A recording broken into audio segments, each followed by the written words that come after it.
Be the best म्हणजे सर्वोत्तम बना या कवितेचा रसग्रहण हा घटक अभ्यासणार आहोत. ॲप्रिशिएशन म्हणजे रसग्रहण, कारण का रसग्रहण कोण करत असतो? रसिक. यू आर अ लिसनर, तुम्ही श्रोते आहात, श्रोते ऐकण्याचं काम करतात. म्हणजेच appreciation of the poem be the best हा प्रश्न 8वीच्या प्रश्नपत्रिकेमध्ये 5 मार्क्सला येतो. मग हा 5 मार्क्सला प्रश्न येत असताना तुम्हाला एक पूर्ण कविता त्या ठिकाणी प्रश्नपत्रिकेत दिली जाते ही, आणि ही कविता दिल्यानंतर तुम्हाला प्रश्न येतो की write the appreciation of the given poem with appropriate points. म्हणजे ॲप्रिशिएशन मध्ये तुम्हाला 5 पॉइंट दिलेले आहेत. There are the 5 points in the appreciation of the poem. The first point is the title, second point is the poet, third point is the rhyme scheme, fourth point is figure of speech, and last and fifth point is theme या central idea. These are the 5 points. Write down the explanation in appreciation of the poem. म्हणजे तुम्हाला हे 5 मुद्दे हे appreciation मध्ये लिहायचे. तुम्हाला गेल्या वर्षी 7वी मध्ये ॲप्रिशिएशन नव्हतं, परंतु यावेळेस आता आहे. हा प्रश्न कवितेचा प्रश्न तिसरा पडतो. तिसऱ्यामध्ये बी ग्रुप ए, त्याच्यामध्ये ॲप्रिशिएशन पडते. तर टायटल हे अर्ध्या मार्क्ससाठी आहे, पोएट सुद्धा अर्ध्या मार्क्सला पडतो, राईम स्कीम हे 1 मार्क्सला आहे, फिगर ऑफ स्पीच हे 1 मार्क्सला आहे, आणि थीम आणि सेंट्रल आयडिया ही 2 मार्क्सला आहे. तर अशा पद्धतीनं हे 5 मार्क्सला ॲप्रिशिएशन पडतं. तर आपण सुरुवात करूया. The first point, title. The title of this poem is be the best. म्हणजे टायटल म्हणजे शीर्षक. या कवितेचं शीर्षक आहे बी द बेस्ट. म्हणजे तुम्ही डायरेक्ट असं लिहा किंवा डायरेक्ट इथं बी द बेस्ट असं लिहिलं तरी चालतंय, परंतु आपण व्यवस्थितरित्या मांडणी केली. The title of the poem is be the best. दुसरा मुद्दा आहे पोएट किंवा पोएटेस, कवी किंवा कवयित्री. काही कवितेला कवी असतात, काही कवितेला कवयित्री असतात. तर या ठिकाणी कवी आहे. The name of the poet is Douglas Malloch. म्हणजे या कवितेचे कवी डगलस मॅलोक आहेत. This poem is written by Douglas Malloch. म्हणजेच डगलस मॅलोक यांनी ही कविता लिहिलेली आहे. या कवितेचे कवी डगलस मॅलोक हे आहेत. The third point of the appreciation, rhyme scheme. Rhyme scheme. The rhyme scheme of the poem is ABAB. आता तुम्ही म्हणता की राईम स्कीम पहिल्यांदाच आपल्याला 8वी मध्ये आलेला आहे. राईम स्कीम ही कवितेच्या स्टांजावरून ठरली जाते. कारण का स्टांजा किती कडव्यांचा असतो, किती लाईनचा असतो? 4 लाईनचा असतो. कोणता 6 लाईनचा असतो, कोणता 8 लाईनचा असतो. परंतु कमीत कमी 4 लाईनचा स्टांजा असतो. तर 4 लाईन आहेत या ठिकाणी समजा फॉर एक्झाम्पल, आणि या 4 लाईन दिलेल्या असताना त्याच्यामध्ये जे शेवटचा शब्द असतो त्या शेवटच्या शब्दाचं जी स्कीम आहे, राईम स्कीम आहे, यमक असते. ती यमक ती 2 ठिकाणी, म्हणजे पहिल्या लाईनचा शेवटचा शब्द आणि दुसऱ्या लाईनचा शेवटचा शब्द, तिसऱ्या लाईनचा शेवटचा शब्द आणि चौथ्या लाईनचा शब्द. म्हणजे समजा उदाहरणार्थ आपल्याला ए बी ए बी आहे, म्हणजे या लाईन मधला पहिला शब्द त्याची आपण मांडणी ए या अक्षरात मध्ये करूया. दुसरा आहे बी, समजा दुसरा वेगळा शब्द आहे परंतु पुन्हा ए आले, म्हणजे हा आणि या शब्दाचा राईम स्कीम सारखी आहे, यमक जुळतात ही सारखीच, म्हणून ह्याला ए नाव दिलं. ह्या 2 शेवटच्या शब्दांचं यमक जुळतंय म्हणून त्याला बी नाव दिलं. म्हणूनच या कवितेची राईम स्कीम पडली ए बी ए बी. आपण हा भाग डिटेल्स मध्ये याच्यानंतर लगेचच पाहणार आहोत. How to known as rhyme scheme ABAB. तर आता 4th पॉइंट आहे figure of speech. Figure of speech म्हणजे काय? भाषेचे किंवा काव्याचे शब्द अलंकार. आता कोणते आहेत बा शब्द अलंकार? तर रिपीटेशन आहे, याच्यामध्ये पुनरावृत्ती झालेली आहे. हा सुद्धा आपण डिटेल्स मध्ये भाग पाहणार आहोत. पुनरावृत्ती म्हणजे काय? तर पहा, be a bush of you can't be a tree.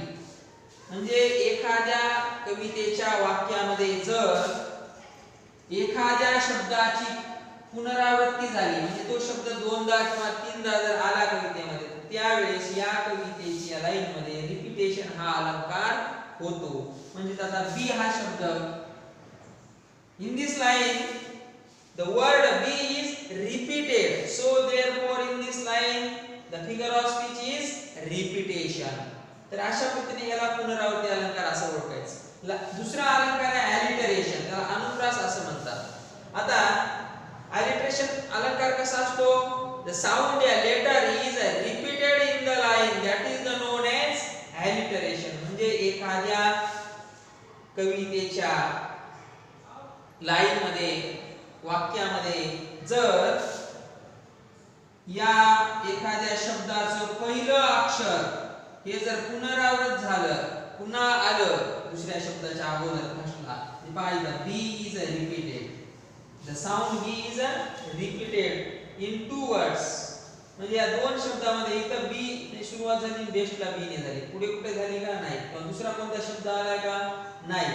म्हणजे sound B is repeated in this line, so therefore here is figure of speech is alliteration. म्हणून येथे alliteration हा अलंकार होतो. हा कसा ओळखायचा ह्याचा आपण डिटेल्स मध्ये पुढच्या तासामध्ये अभ्यासूया. थीम या सेंट्रल आयडिया. आता या कवितेची नेमकी थीम किंवा मध्यवर्ती कल्पना काय आहे? ही कविता काय सांगते तुम्हाला? ही कविता तुम्हाला सांगते की you will be the best, तुम्ही सर्वोत्तम बना. सर्वोत्तम माणूस कधी बनतो? या कवितेमध्ये सांगितलेलं आहे. काय सांगितलेलं आहे? तर पहा, the poem gives us a strong message. कवितेमध्ये आपल्याला एक असा महत्त्वपूर्ण संदेश ही कविता देते, दॅट की whatever work comes to our hand, जेही कोणतेही काम आपल्या हातात येईल किंवा कोणत्याही क्षेत्रामध्ये आपण कार्य करीत असाल तर we have to do it, आपण ते केलं पाहिजे किंवा आपण ते करावं. we should use our best abilities, म्हणजे आपण एखाद्या क्षेत्रात कार्य करत असताना ते कार्य कसं करा? बेस्ट ॲबिलिटीज, उत्कृष्ट क्षमतेचा वापर करून ते तुम्ही कार्य केलं पाहिजे. किंवा ते हातात घेतलेलं एखादं काम आहे, तुम्हाला ते पूर्णत्वास न्यायचं आहे, त्यावेळेस मात्र तुम्हाला पूर्ण क्षमतांचा किंवा त्याच्यातल्या अति उत्तम क्षमतांचा उपयोग करून ते कार्य करा. Our success in life doesn't depend upon the position you hold. म्हणजे आपलं जे यश असतंय ते यश मात्र कोणत्याही पोझिशन, पदावर किंवा स्थितीवर अवलंबून नसते. त्या पदावर किंवा स्थितीवर अवलंबून नसते, तर it depends upon our abilities. तर ते यश हे आपल्याकडे असलेल्या क्षमतांवर अवलंबून असते. असं या कवितेमधून कवीला हा संदेश रीडरला, वाचकांना, लिसनरला, ऐकणाऱ्यांना, श्रोत्यांना किंवा विद्यार्थ्यांना द्यायचा आहे. तर अशा पद्धतीने 5 मार्कसाठी ॲप्रिशिएशन तुम्ही वहीत लिहून काढा आणि पाठ करून टाका. म्हणजे असं प्रत्येक कवितेला ॲप्रिशिएशन असं 5 मार्क्सच असते. हेच 9वी आणि 10वी मध्ये सुद्धा याचा उपयोग याच पद्धतीने होतो. तर title, poet, rhyme scheme, figure of speech आणि थीम किंवा सेंट्रल आयडिया, अशा पद्धतीनं हे रसग्रहण, कवितेचे रसग्रहण हा घटक या ठिकाणी आज आपण अभ्यासलेला आहे. आताच आपण ॲप्रिशिएशन ऑफ द पोएम हा घटक अभ्यासला.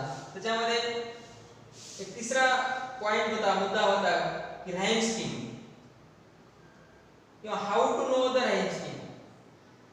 आपण राईम स्कीम कशी ओळखावी? तर आपण बघितलं की the rhyme scheme of the poem is ABAB and ABAB is rhyme scheme are all stanzas. सगळ्या स्टांजांची आहे. म्हणजे त्यापैकी आपण फर्स्ट स्टांजा अभ्यास करूया. आता आपण बघितलेला आहे, if you you can't be a pine on the top of the hill. जर तुम्ही उंच टेकडीवरील देवदास, पाईन म्हणजे देवदार वृक्ष, देवदार वृक्ष जर तुम्ही बनवू शकत नसाल तर be a scrub in the valley but be, तर तुम्ही काय बना, स्क्रब म्हणजे एक झुडूप, व्हॅली म्हणजे दरी, तर एका दरीमध्ये तुम्ही छोटेसे झुडूप बना, बट बी. आणि the best little scrub by the side of the reel, आणि रील म्हणजे काय, ओढा. आणि तर तुम्ही काय करा, ओढ्याच्या एका कडेला तुम्ही एक छोटस झुडूप बना, be a bush if you can't be a tree. जर तुम्ही एखादं मोठं झाड बनत नसाल तर तुम्ही एखादं छोटस झुडूप बना. तर ही कविता आपण शिकलेली आहे. आता या कवितेमध्ये 4 लाईन आहेत. Each stanza have 4 lines. प्रत्येक स्टांजा हा 4 लाईनचा आहे. ह्याच्यामध्ये बघा, पहिल्या लाईनचा शेवटचा शब्द आहे हिल, दुसऱ्या लाईनचा शेवटचा शब्द आहे बी, थर्ड लाईनचा रील आणि फोर्थ लाईनचा ट्री. तुम्हाला पूर्वीच्या ह्याच्यात सांगितलं होतं. आता जर तुम्हाला म्हणलं write the rhyming pairs of this stanza, rhyming pairs लिहा म्हणलं तर तुम्ही काय लिहिणार, पहा, रायमिंग पेयर्स.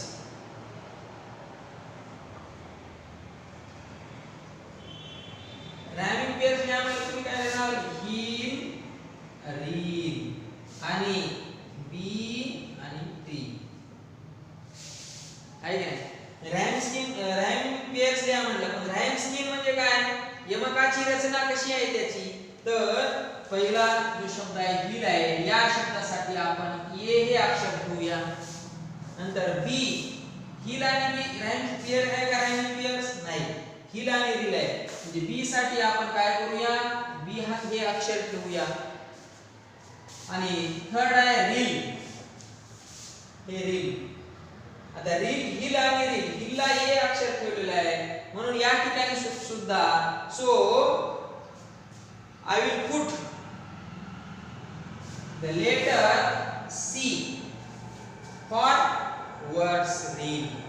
या reel शब्दासाठी आपण C नाही.